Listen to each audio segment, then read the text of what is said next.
ginagawa mo dito? Di ba sinabi ko sa'yo huwag ka nang babalik dito?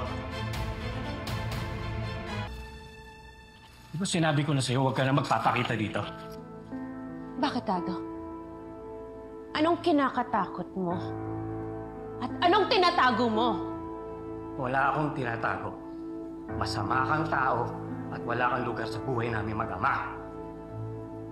Mag-ama? Talaga ba? Princess, pumasok ka muna sa kwarto. Oh? Pumasok ka muna sa kwarto mo. Sige na. Bakit? Anong hindi mo kayang sabihin sa harapan ng anak mo?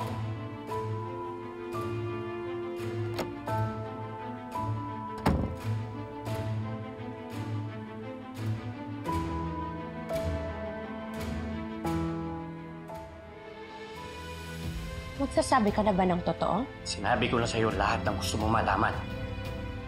Kaya pwede ba? Umalis ka na lang bago kita ipapulis. Papulis?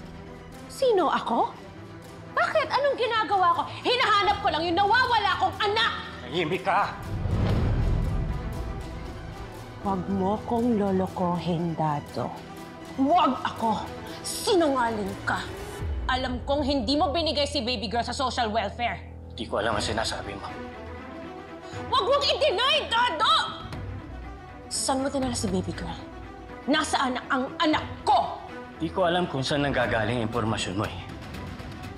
Pero sinabi ko sa'yo yung totoo, sinurrender ko yung bata.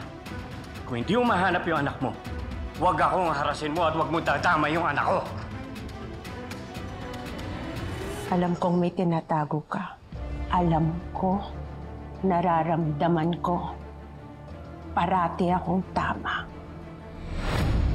Darating ang araw at ipubuking din kita. Pagbabayaran mo lahat ng ginawa mo!